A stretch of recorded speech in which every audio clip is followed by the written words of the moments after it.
Hi, good morning, good afternoon, good evening, everyone. Uh, Welcome to this LinkedIn Live session hosted by Everest Group.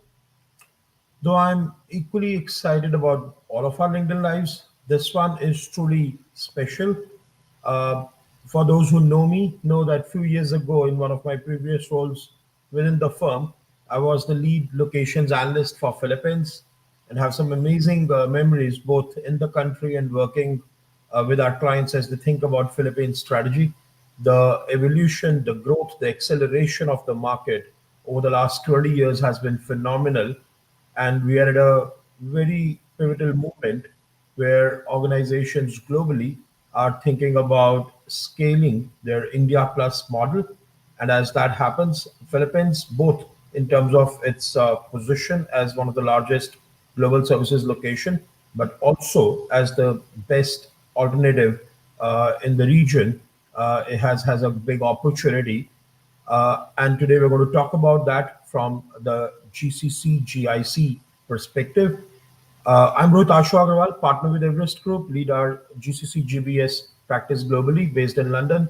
So early morning for me, 6:30 a.m. here. But I could not be more excited about this. And I'm joined by a great panel that I'll request everybody to introduce themselves in a minute. But tell us, where are you joining in from? Where are you based? What's your interest in Philippines market?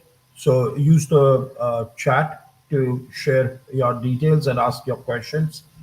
But once again, welcome to my fellow panelists. Really thankful for them for making time from their busy schedules.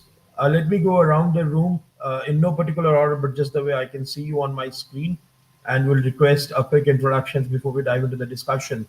Let me start with you, Paolo. Sure. Hi. Good morning, good afternoon, good evening, everyone. Paolo Lao. I am the current chairman of the Global In-House Center Council of the Philippines, as well as the Dexcom country head for our Philippine operations. Happy to be here. Great to have you, Paolo. Carol.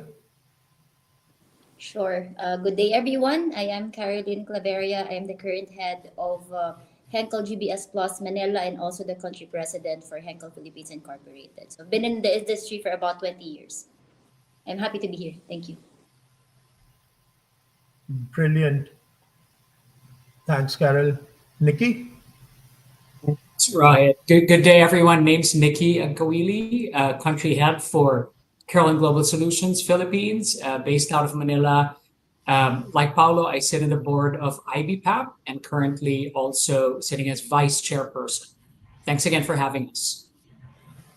Brilliant. And I think it's amazing to have a view of both the IBPAP and the GIC Council as well, to complement, of course, from your extensive experience at multiple global organizations. Thanks for that, Nikki. Anish. Anish, can't hear you.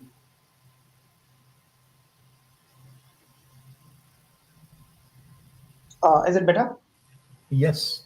Okay, last minute tech issues. Hello everyone, my name is Anish Agarwal. I'm a vice president with the firm. I lead our research on the GIC or GCC market, and excited to be part of this special panel because again, Philippines is one of the major global services destination, which we certainly track, and that is why it's good to be on the panel here today. Perfect. And I can see a lot of comments, people joining in. So great to see that. Please keep using the live chat to post your comments, ask for clarification, more details from our panel today. Let's get started, right? So, Paolo, let me start with you. Both you've been part of many GIC organizations in the Philippines, working to both serve and create a stronger global value proposition, and then you've been leading the GIC Council as the chairman. So tell me, how have you seen the Philippines global services market evolve over the last couple of decades? And in your view, what has been the defining moment as the market has matured, especially from the GIC perspective? Sure. Yeah, no, it's we are just reflecting the other day with a couple of old colleagues. The GCC's GBS concept has actually been in the Philippines for many years. A lot of companies have been around as early as the 90s and some in the 80s in some kind of form or function, centralized to support multiple areas, right? And I think as over the years it started to evolve into scale. I think the one inflection point it started for us was a breakfast meeting between myself, Shell, Chevron, a couple of the other banks. We were just wanting to get together in a quiet and safe space to have a conversation about how different laws and regulations and legal entity structures. What was the best? How did we deal with certain things in a private environment, right? That where we could share and be transparent with each other in sharing of best practices. What is the art of the possible in the Philippines? I think the big inflection point was when that evolved and when we created the Global In-House Center Council in 2014 to 2016, somewhere around there, where we formalized it. And now we're at 110 companies and really created a platform for GCCs, GBS, GICs, whatever you want to call them, to collaborate and have that sharing of best practices, a common view on how we could elevate the entire segment as part of the industry moving forward, right? And then more and more as these companies grew and the value proposition of the Philippines shifted from not only the customer experience contact center space, but really truly recognizing the deep talent pool and the deep domain knowledge in verticals such as finance and accounting, HR shared services, supply chain, along with banking and financial services, insurance, and soon and recently over the past maybe 5 years or so, really big boom on the healthcare side as well, right? So that started to expand the kind of the landscape, and then multiple different value propositions, whether it was an India plus one for some companies, whether it was a Asia Pacific hub from a time zone perspective, and of course the ever-present North America support because of the 24-hour nature of the business. It just continued to grow and evolve. I'm very excited to see directionally how we're continuing to mature and move up the value chain in the maturity model. Absolutely. And then, Paulo, one thing just to clarify, when you mention 110 companies, you're talking about the participation in the GIC Council. Am I Yep. right in stating that the actual GIC landscape in the Philippines is much larger, probably Mhm. almost twice the number of companies? Of course, you It's may about have most of the larger ones in the council. Yeah. Yeah, it's about 200, right? And I think that we're adding more and more of the small to medium enterprises coming in. I think one of the challenges that we have with some of the other companies is that they'll be involved and then the country leader leaves and the connection or the awareness. And so this is really where events such as this one truly build the awareness to other companies about this opportunity to connect with similar structured companies who are internal to the larger organization, who are not third parties, and having a safe space to discuss. And so we've seen just alone this year, almost 10 new companies come join us, and we're continuing to grow leaps and bounds from a membership perspective. No, absolutely. I think community interaction is very important as industry evolves. Building on your point around how you have seen the shift from customer, experience, customer services to add additional areas of work, and you mentioned many of them across, some of the corporate functions, operations, including supply chain, some of the digital and tech are going deeper into areas like healthcare and others. So, Carol, let me ask you, as you have been in this industry for about 2 decades, as you mentioned, what have you seen as key defining movements that have shifted the focus and kind of propelled the market forward? What is working for the Philippines GIC market, and what's the big opportunity here? I think, I mean, I can speak more for Henkel and how I see it, although I can see it also like having an outside view as well. But basically, it's also the evolving skills and talent of the Filipinos in general. I think when we were discussing about it the last time, I think Paolo, you mentioned about creative, and Henkel, it's a big topic. Creativity is one major player, in one of the areas of marketing and sales where we're trying to insource activities because we have a lot of creative people here in the Philippines. What is only probably we just need to probably push on the war on talents because we basically majority of the creative people are really wanted it to go into gaming industry, etc., and less on more like GICC or shared service center concept. However, as we now introduce also, for example, the use of AI, the use of digital, it's getting more traction in terms of joining this kind of activities. And now we're getting known of, having talent with more creativity and more on the aspect of digital. So Got it. somehow, Thanks, Carol. yeah, if I may just add, I also saw like moving from very transactional activities, outsourcing it, and then starting to really gain more value adding activities such as digitalization, analytics, etc. Got it. Thanks for the ad. And absolutely, I think as the industry evolves, some of those capabilities are becoming increasingly important. And some of these also are, from what I hear, are not the capabilities that are being lifted and shifted necessarily. Some of these are being organically built in the global construct, and offering capabilities to do that for global companies is a huge win-win. Nikki, coming to you, and again, Carelon itself has grown exponentially over the last few years, but generally the market has seen some ups and downs in the last few years. But here we are, a very strong foundation and strong momentum. Uh, in your view, how do global companies look at the capability, the complexity, the contribution of the Philippines GIC industry, and what's the real proposition there in addition to what Paulo and Carol have shared? That's right. I think it's interesting. Rightly pointed out by Paolo. It's different industries, and I think one of which healthcare is one that's, to your point, Roy, has exponentially grown. And the value proposition, while it continues to evolve, still continues to be, deep domain expertise. How we're viewed is just because of the sheer number of clinicians, healthcare talent that's available in the Philippines. That's one of them. Affinity to process innovation. Well, there's a lot more that we can do on the tech side, process-wise, and continuously innovating continues to be another factor as part of that. And I think more than anything, and Paulo can attest to this, what we're seeing is we're not just, while cost effectiveness and English proficiency, Rohit, will always be fundamental, will continue to remain fundamental as part of decision making.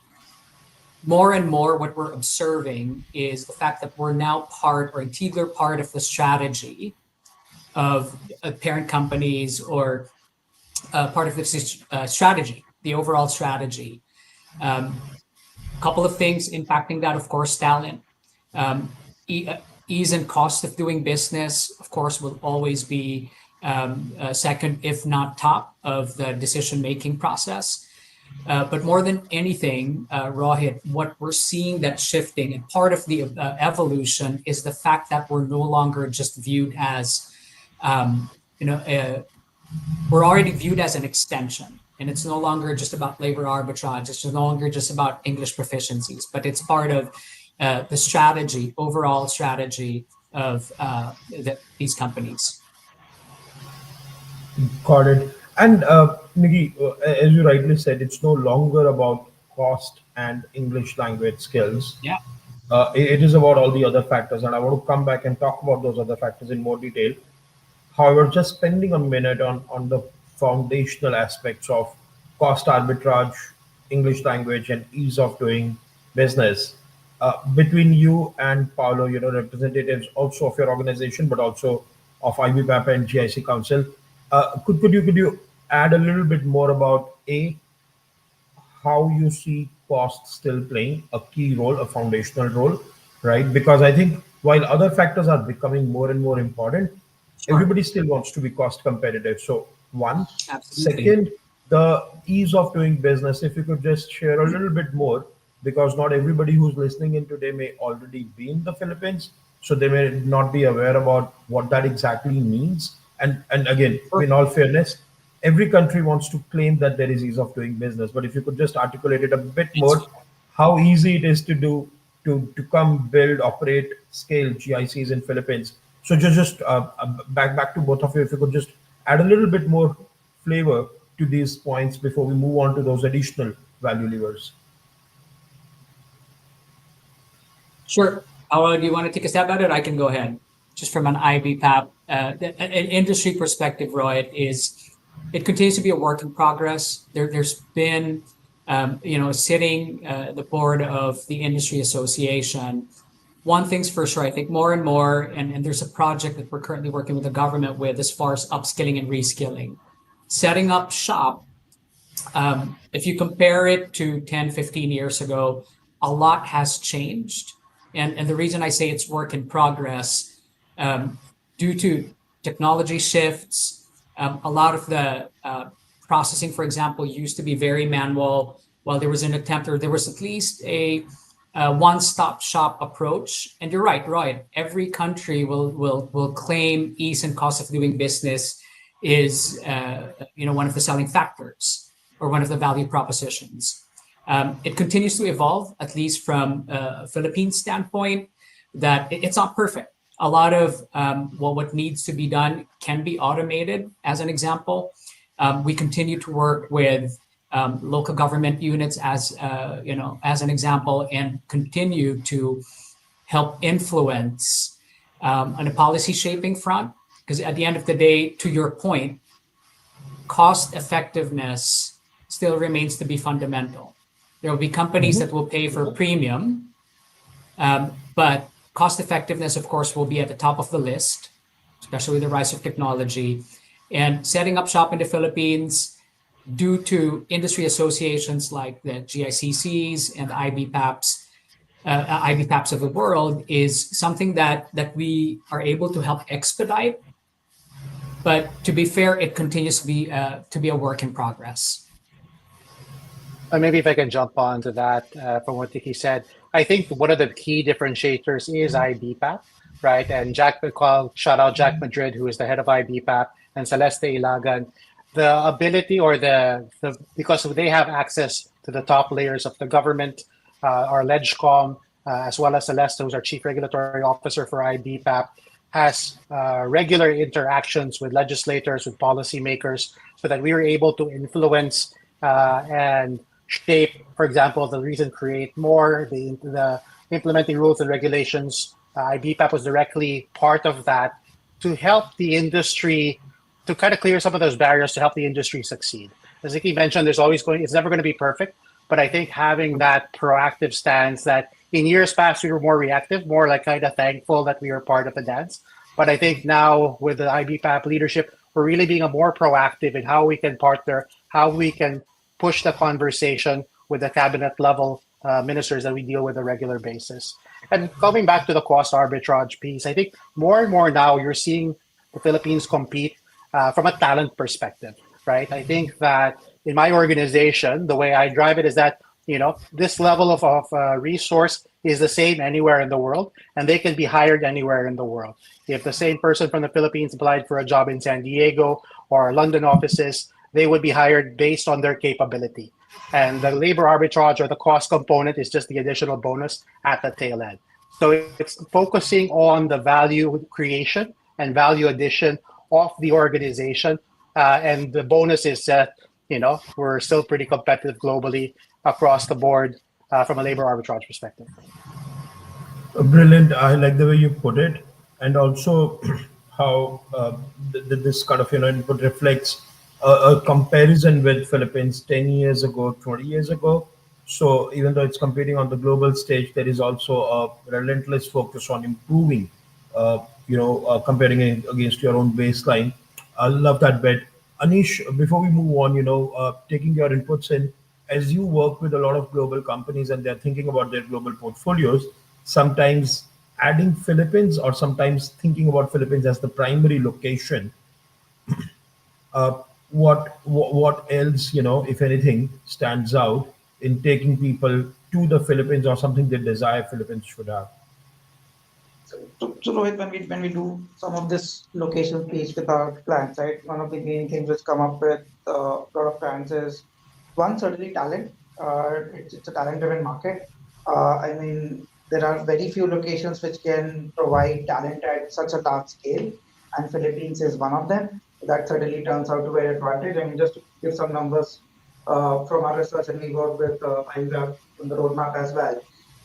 There's already, I mean, by 2028, 1.1 new million jobs will get added, take the total talent base pool to 2.5 million, right? Which is a significant global services talent pool which is available in a location like Philippines. Now, that is certainly a base. Over that, as the leaders mentioned here, there's a lot of work to be done in order to develop the right skills which are applicable based on the way the industry dynamics are changing. But certainly the base is there for companies to come and work on, right? That's one.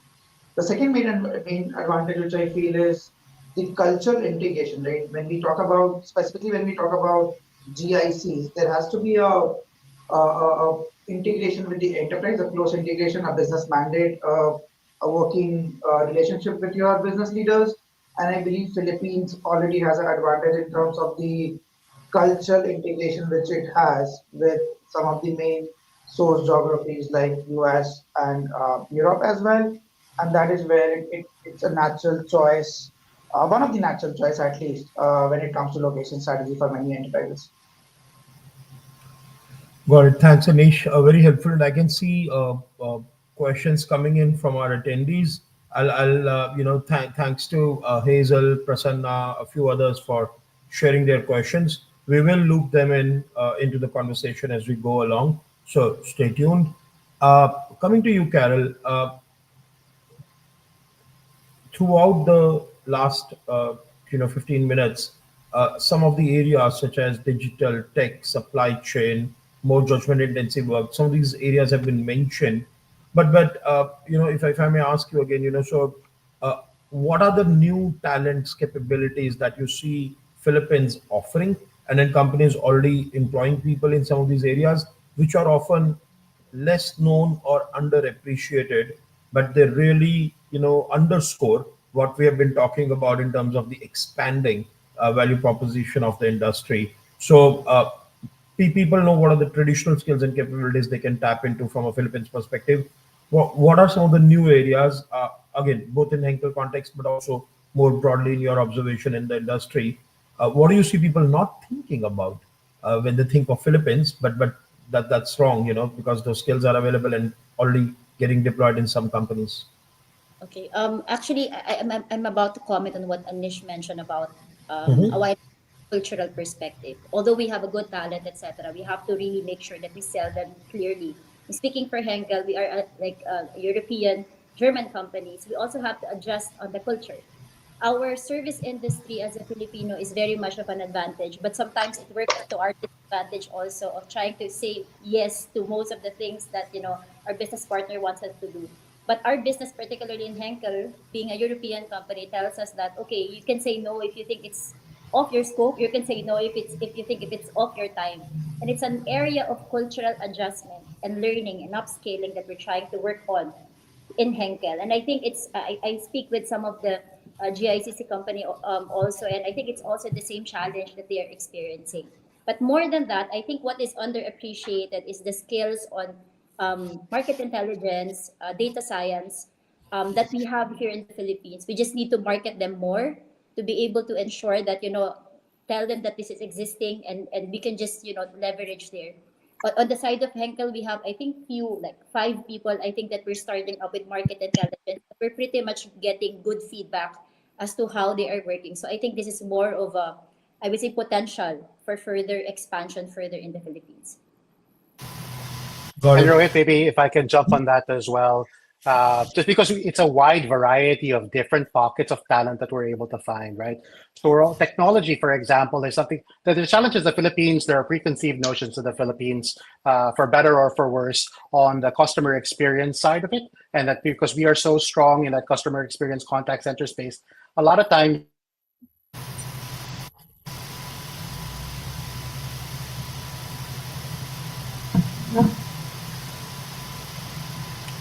Yeah, we'll follow up on that with Paolo. Nikki, Yeah, if Rohit, you can jump I in on think I'll that. just add on to what Paolo was mentioning. Just on the tech side, it's great that there's also, while not yet at scale, not everyone would realize that.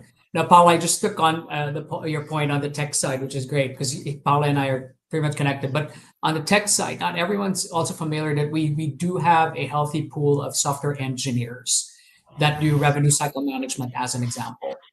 One profile that's highly needed at this stage, that's also available in the Philippines, are cybersecurity specialists. With the rise of Mhm. cybersecurity threats, so a lot of these out of the norm or out of your typical contact center agent roles are already available in the Philippines. In fact, right, one of the things that we've been discussing, at least from an industry perspective, is how do we elevate that? While it's great that the Philippines has been known for its English proficiency, literacy rate, being the contact center hub of the Philippines, what we need to be talking about and elevating more is the fact that there are other highly complex, highly specialized functions that are already available in the Philippines. Paolo, you might want to add to it. Thanks, Nikki. Yeah, I think just to give some examples, right? Because we have so much customer data, because of the customer interactions that we have, the analytics component has come in, and the technology component has come in. So there are GCCs who have set up a tech op collaboration. How do they get the data using analytics to analyze customer sentiments and to help improve how they use their technology? So you're starting to see more and more linkages, especially where how do you look at the customer interaction component of it and then take it back to influence other sides of the business? Because most of us have multiple lines of business or multiple functions all co-located in the same, sometimes the same building, sometimes the same floor. It has a lot more of that, petri dish kind of like, let's germinate ideas of how can we be better.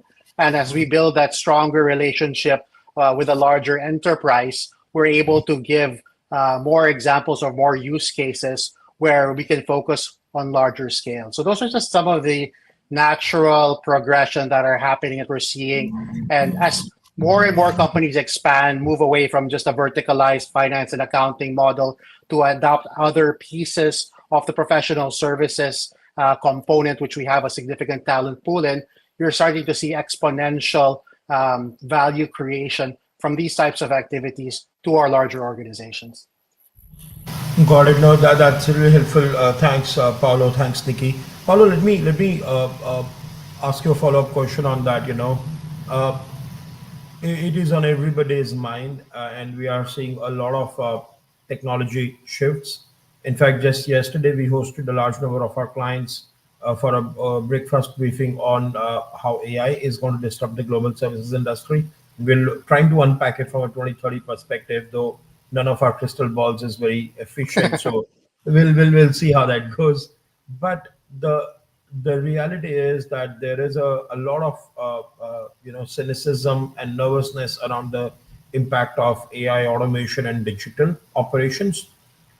If history has taught us anything, is that technology has always ended up creating more opportunities and replacing whatever exists with something of greater value, more knowledge intensive.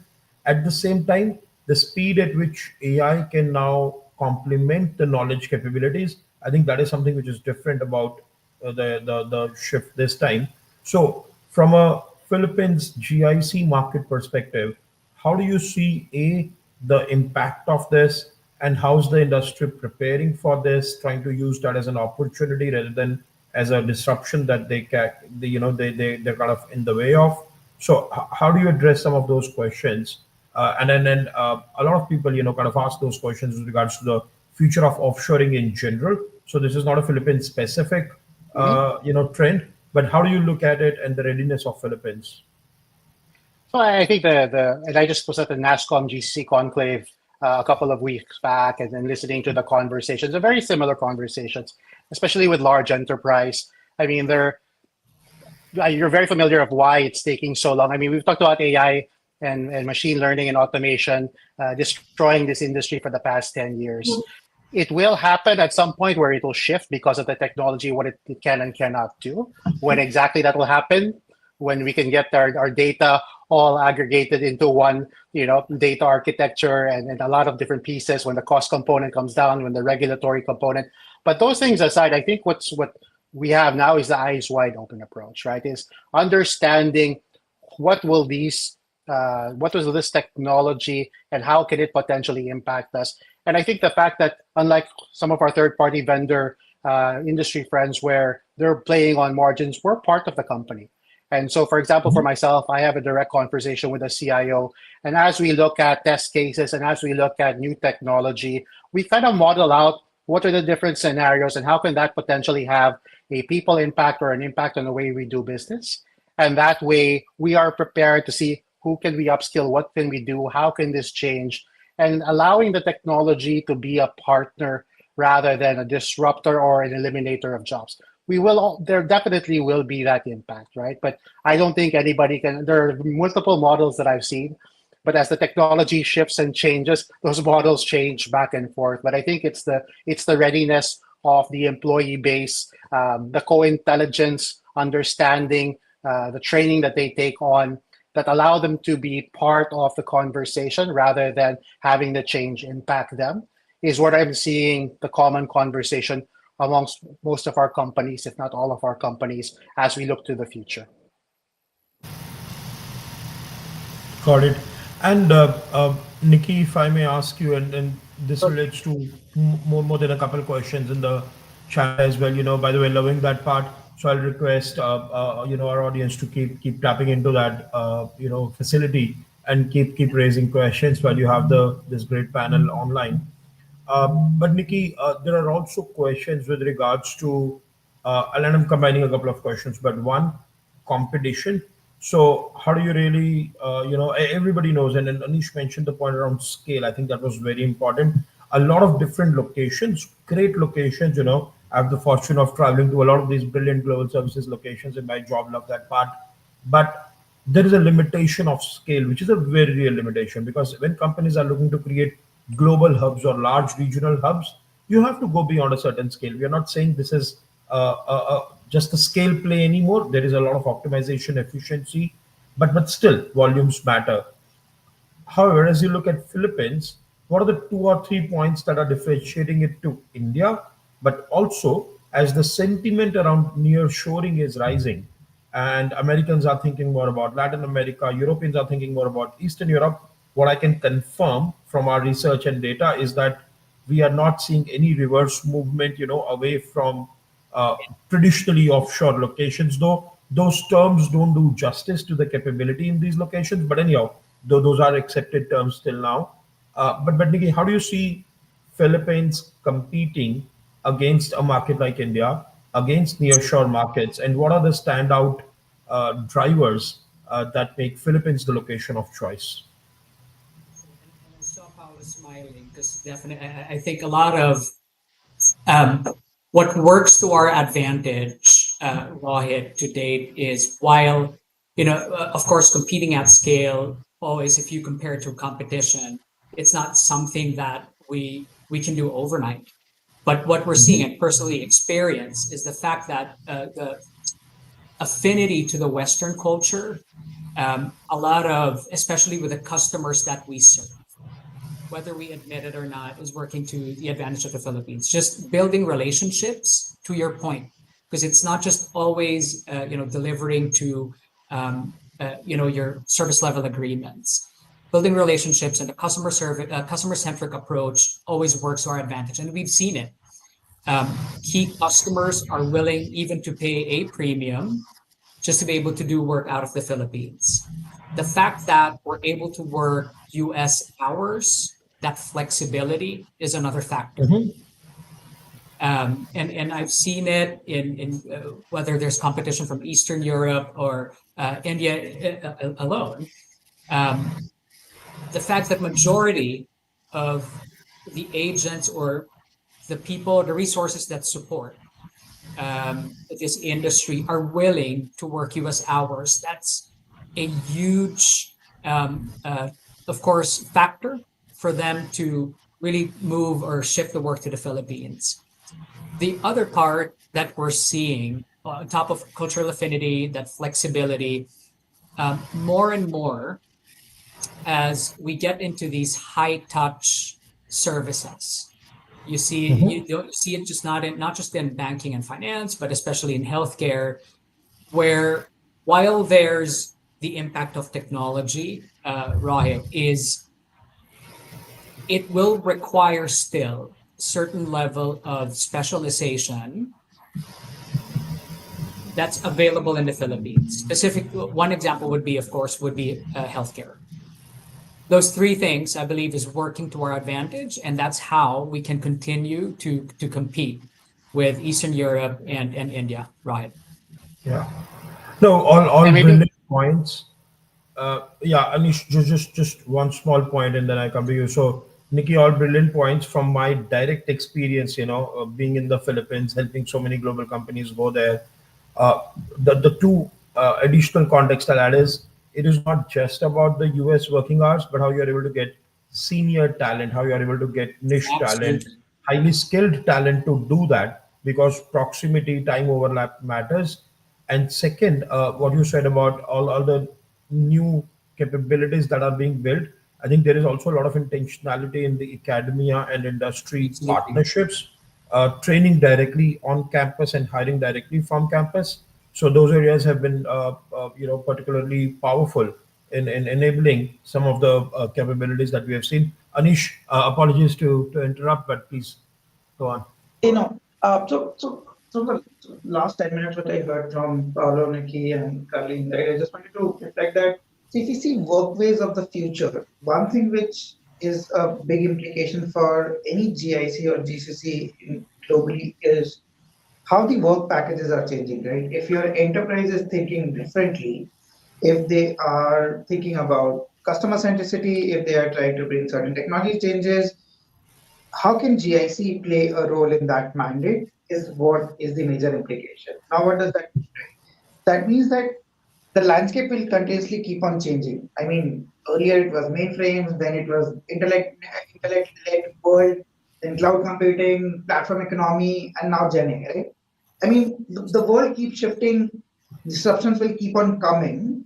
What is important for a GIC is how are they well plugged into the enterprise mandate and act as a talent hub which prepares them for the future, right? Now, again, what does that mean if we double click on that? That means that, and we touched upon that, I guess Paolo and Nikki made certain pointers around that.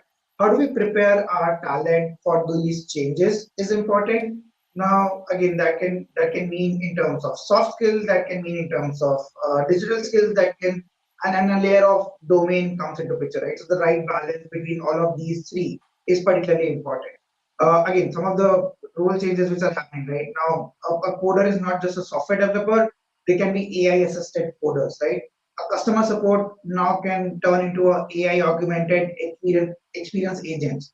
A data analyst becomes an insight orchestrator. He's not just giving you data, but he's trying to derive insights using AI, right?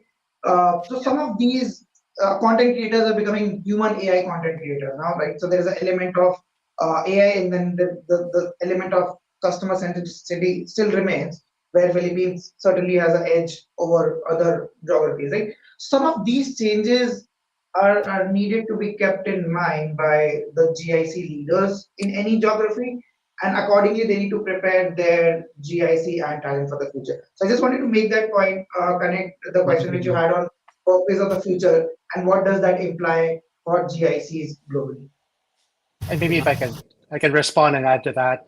A lot of that, those are tools and technology to do certain activities. I think where we need to evolve is to be part of the conversation, to understand the business enough, or to be close enough to the business where you're impacting the strategy of where we're moving towards, and then the downstream understanding of the technologies to help drive that. Because I think the GICs are in a unique space where you see how the operations are done, what needs to be done in the operations, and bridging that gap between the commercial strategy. And you see more and more of these companies where it's whether you call it GCC, GBS, GIC, they're becoming more of just another location from where work is done by the company. And that integration with the business is becoming stronger.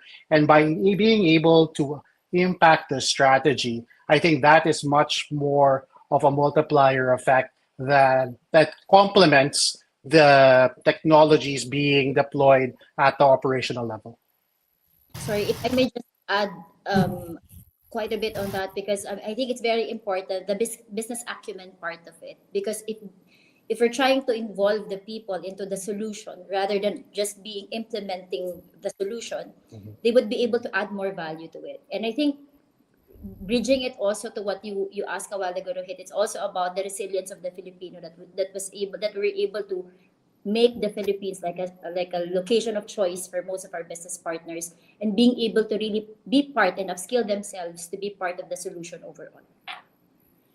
No, that's a great point, Carol. And before we pivot into the next part, which is the last segment, you just wanted to focus on that talent part. We're talking a lot about the industry. The industry is ultimately built on the talent that Philippines offers, and GICs are all in a way contributing to strengthening and deepening and expanding that pool of talent, but also competing. Some healthy competition in the industry to get the best of the talent. In that context, at Everest Group, we analyze completely from an outside-in perspective the perception of the GBS GIC brand as an employer every year. And our 2025 results for Philippines were published, recently. So there'll be details in this chat. An offer to all the attendees who are listening in today is that they can reach out and check what is the outside in GBS GIC brand perception for their organization. And again, Carol, you mentioned this point, and again, always phenomenal how Henkel has continued to be one of the top employers in the industry. Among others, again, you all have represented organizations that are really strong employers, recognized leading employers. But particularly, Carol, with Henkel, it's been phenomenal over the last so many years how that position has been maintained, which is a learning for a different time. I'm also looking at some other questions coming from audience. So wanted to confirm, yes, the recording of this session is basically it's going to live live on LinkedIn, so people can come in and access that anytime. Uh, Pivoting, the conversation has flown well, and didn't realize we were already, past 40-minute mark. So mindful of the time, but pivoting into, future opportunity and guidance for companies who are in the Philippines, who are looking towards the Philippines from their GIC perspective. So again, Carol, let me start with you this time. You spoke about how working with a German company, there are many positives, but also some caution, some cultural readjustment.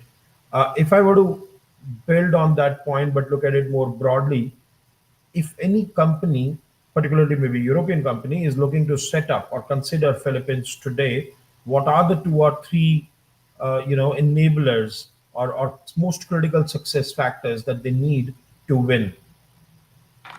I think the way I see it over the years, number one for me is, involving the people, trying to make them part of the solution rather than as external.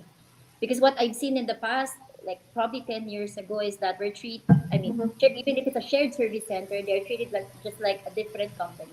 But once we are integrated into the solution, we add more value into it, because Filipinos are very hardworking in nature, and they would be able to really contribute for as long as they see passion. Particularly now, we're talking about the entrance of generation Gen Zs and soon Gen Alpha. It really have to change the way we work with Filipinos or with people in general.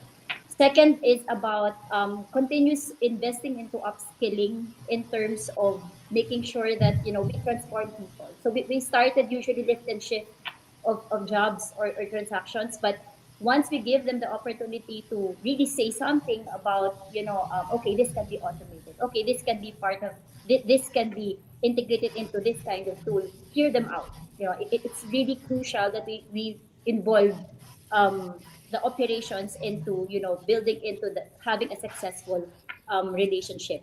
And I think the third part is stakeholder management. And I think all the Filipinos in general are good at that. It's good also to be clear and transparent about how we work and how we can work things better and what would be the plan. So I think that those are my top threes. Yeah, no, all of them brilliant and sometimes less appreciated. So thanks for calling them out, Carol. Paolo, what would you add to that? Sure. I think that I was talking to my old boss, Jack Jones, who helped build the JP Morgan GSC space. And he said that if we could, what's the secret sauce? If we could fly all of the executives over at one time to get them involved and understand, it would be so much easier than having to do, piecemeal, slowly building over a long period of time, right? I think the awareness, the exposure, and the understanding, because I don't know how many times I've had first-time visitors who come over here, who see our operations, who see even like being in BGC or being in some of the CBDs and seeing, now I get it, now I understand. I didn't realize it was like this, right? That art of the possible expands their mind and then they become more of the evangelists back at home office. I think secondly, though, we need to also prepare our talent. Filipinos over the years, we're very good operators, right? We're very good subject matter experts into a function. We're not yet very good at the general manager role, at the understanding the business, understanding the P&L, not just from the budget that you have for your function, but your contribution, for example, to the company operating margin.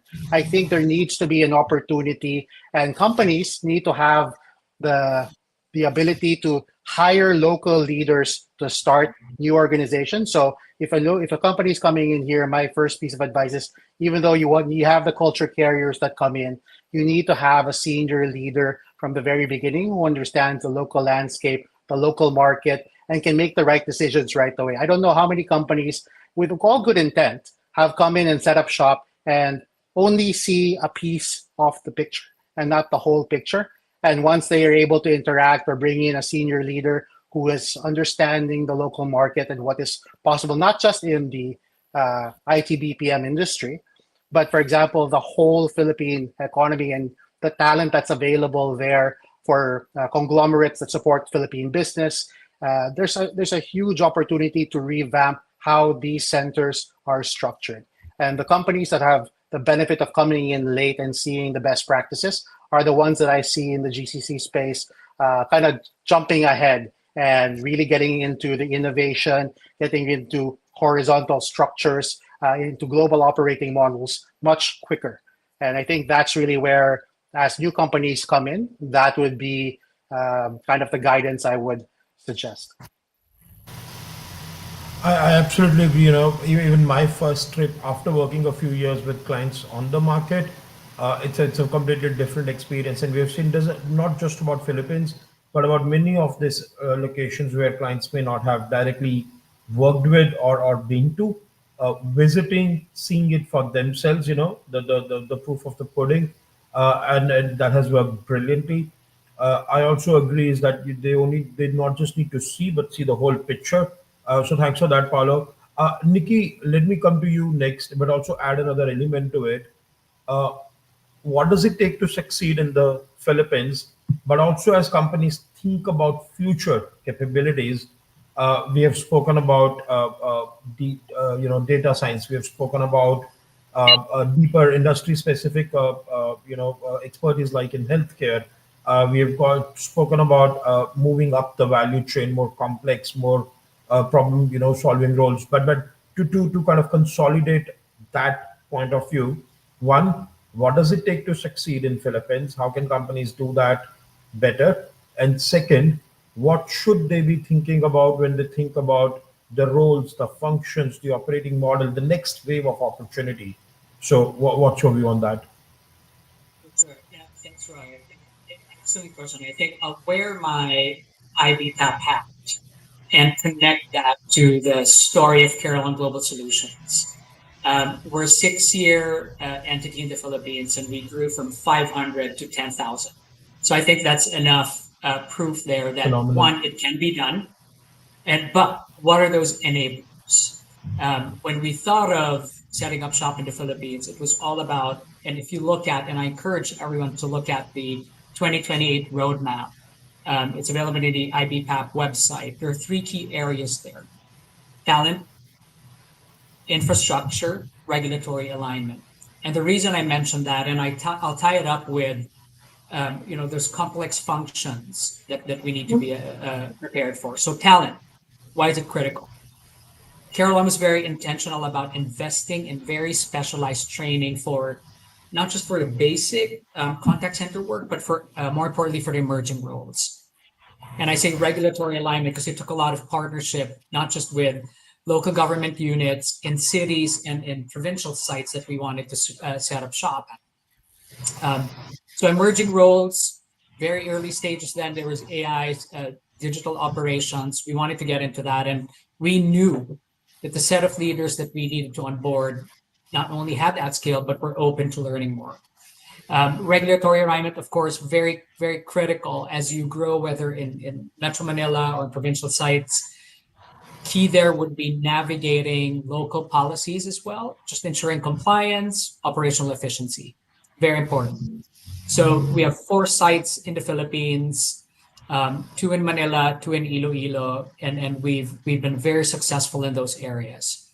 Infrastructure, made mention of that. It's a whole integration of technology, but also equally important is access to, how do you equip and enable your talent to be successful? Now, just wrapping all of that up, Rohit, I mentioned those 3. If we're advising a global company, and if there's anyone right now that's watching with looking at setting up shop in the Philippines, I think those 3 are going to be critical. But if there was one opinion, and I couldn't agree more with Paulo, was the fact that the hiring of your leader out of the Philippines will be important, but it's also equally critical to ensure that your leader out of, or regardless of region, has a seat on the table, has access to making sure that recommendations are put forward. That's one of the things that we were successful at. If you look at our website, we're on all Filipino leadership team. We have access to our CEO because we're at the front line. We know what's happening on the ground. So it's very important. And I know it's cliche to be saying it, but empowering your leaders locally and making sure that they have a seat on the table, very critical. Brilliant, and then Nikki, I can confirm that from my direct experience over a decade, working with Philippines market, is how I have seen that shift of working with a predominantly expat-led, centers to a very healthy mix where a lot of Filipino leaders have on merit, kind of as the industry has matured, earned the credibility and then are leading, with passion, with ambition, with skill. Also, I want to compliment you on Kelon's achievement in the last 6 years.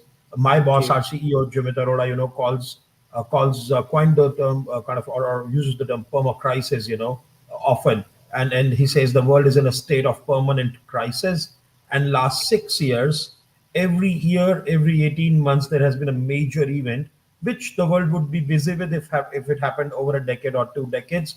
So during a lot of this phase of change and transformation, kind of building a large organization that not only complements the leadership, the local leadership team, but also the depth and the breadth and the resilience of the Philippines market that allows that to happen.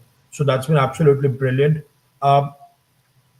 As we look forward from here, and Anish, let me start with you. Uh, as you work with clients who are again looking at this uh, global landscape and are thinking what is the best bet for them, where should they be, what is your one reason why you would suggest them to go to Philippines or have Philippines in the locations mix? So Rohit, again, with the recent conflict, right, the India-Pakistan conflict, which happened recently, a lot of our clients were heavily concentrated in India, right? As a GIC, they have thousands of people in India. Now, another, and they started asking us questions, saying, in case something escalates to a very higher level, what do we do, right? Because given that we have so many people, while there is some resiliency and BCP measures in place, but then do we rethink our location strategy? So one of the important angles to take for leaders when they think of their locations of choice is, do they have enough resiliency in their network, which means that even if, let's say, there are companies who are heavily concentrated on one particular location, now that can be anything in APAC, like for example, India, or if they are a very heavy US base or a very heavy European base, as you look out for another location, which is that one location in your portfolio which can offer you a balanced set of features. Now that means talent, cost, multilingual cultural integration features, and so on and so forth, while keeping that resiliency aspect in mind, because you might need to scale up in a month's time, in a 2 months' time, or a specific time period in case you want to build a resiliency in a matter of conflict. So I know these are rare in today's world, but certainly post two of the recent conflicts, Russia-Ukraine conflict, leading to a heavy shift in the European region, and then India-Pakistan recent conflict show off. Again, I won't say it happened to a level where, and it's good that it did not happen. But then again, because of the resiliency factor, I believe Philippines can certainly play a plus one or a hub role within the location studies network for a lot of companies. Yeah, and then and I'll just chime in on this one is because I saw a lot of questions around geopolitical business continuity risk, and we covered them not so explicitly, but what my experience has been is that there have been movements, and then even if we don't go that long, just in the last 10 years, where whether we look at the Russia-Ukraine situation impact on Eastern Europe, the Middle East conflicts, the macroeconomic situation sometimes, or other reasons in Latin America, some of the politics between US and Philippines in the last decade, some of the latest situations in India. The answer is that no single location has been, spared from some of these escalations, thankfully. And then this is another testament to the market, to this industry. The GIC GBS model has stood the test of times. However, yes, how do companies think about balancing the portfolio? As Anishu said, the flexibility, the agility to adapt, to scale, to accommodate is very important. I'm mindful that we need to wrap up soon. So if there are questions we have not been able to get to in the chat, we will look at them after the session. But thank you so much to our audience for participating. Let me come back to our panelists, one last time. And again, over the last a few decades, there is a lot of, experience packaged in this panel of building and scaling organizations in Philippines, GIC capabilities through troublesome times actually. But again, opportunist, a lot of opportunity at the same time that you have capitalized on. If you reflect back on your careers in GICs in Philippines, what is one most valuable lesson that you have learned that you would like to share with your peers or people looking at this industry? So again, not to put anybody on the spot. Again, we can start with anyone who wants to share, and then we come to others. Yeah, I can start if that's okay. So I think over the Absolutely. years, what for me, if I'm looking back, what really had the biggest challenge that I've experienced before is when we start building up, we eventually have to move it out, meaning we have to outsource the activity, and we have to think about what's going to happen with the 100 plus people who are affected of the outsourcing. But instead of course we're scared at that time, but when we look at it, it's an opportunity for us to let the people upskill themselves and try new things, try exploring opportunities outside their comfort zone. It's mostly at that time finance. So these finance people try to move to another roles and responsibilities. And I would say some of them, or most of them, are still with us and they are successful. So I think it's all about being able to anticipate what's going to be happening in the future and making sure that they prepare for it through upskilling and of course critical and strategic planning. Great.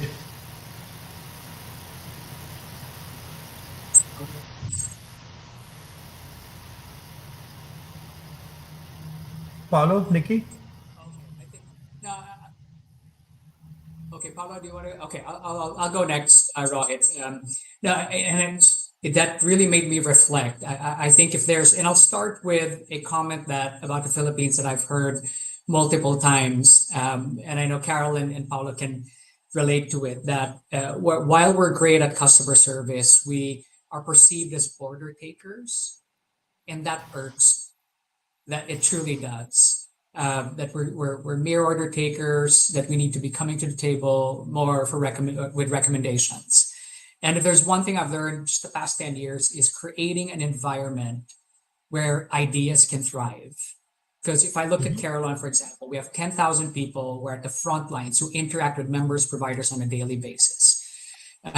What we encourage and what we always say is there are no bad ideas, especially now with innovation and technology. We from building Brainwave or our idea generation tool to getting everyone participate with white belt self-paced training as an example. Every idea that comes in front of us, we review and always tell people that there are no bad ideas and we need to continue to create that environment where great ideas can thrive. Brilliant. Thanks, Nikki. Paulo?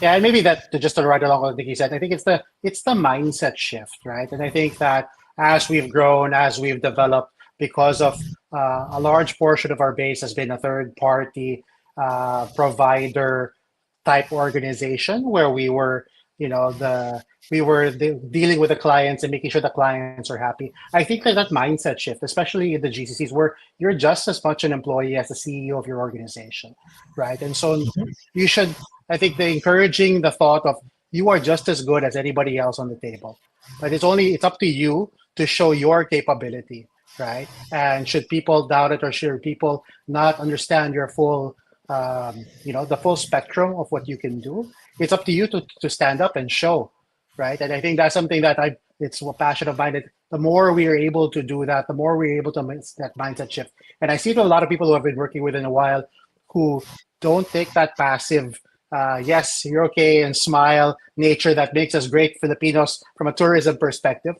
But as a business leader, our ideas, our thoughts have just enough weight and just enough, merit as anybody else on the table. Once you start making that shift, of course, it's still the respectful and Filipino way that has made us so famous. But using that superpower to exponentially showcase our capability is where I think the future is.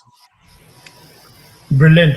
Thanks a lot, Paulo. Well put. So, just to summarize, we are talking about preparing for the future, making ideas thrive, and the entrepreneurial leadership partnership mindset. Right. I'm really thankful to all three of you and Anish for your support in making this happen. Hopefully, we have helped more people become aware and inspired to look at Philippines than 1 hour earlier. A great early morning session for me as well. Always lovely to see you all and talk to you. Very thankful for all our attendees. I could see a lot of comments coming in, not only questions, but also sharing from their experience, their point of view. So thanks for that. I'll only conclude by saying that what you just said, Paulo. So not giving away the strengths, but building on them. So Philippines has had great success in the last 2 decades, 3 decades in making a very strong role and foundation, and it's pivotal to the global services industry. However, the opportunity lies ahead. It's much larger. It's much more fun. It's much more engaging, and companies are actively looking at that. I'll just wrap it up with the comment that Philippines is open for business and then very keen to partner with global companies. So do reach out to our panel today or Anish and me if you have questions. Once again, thanks a lot for your time. Thanks for listening in. Hopefully, this has added value. Thank you. Thank you. Thanks, everybody. Thank you.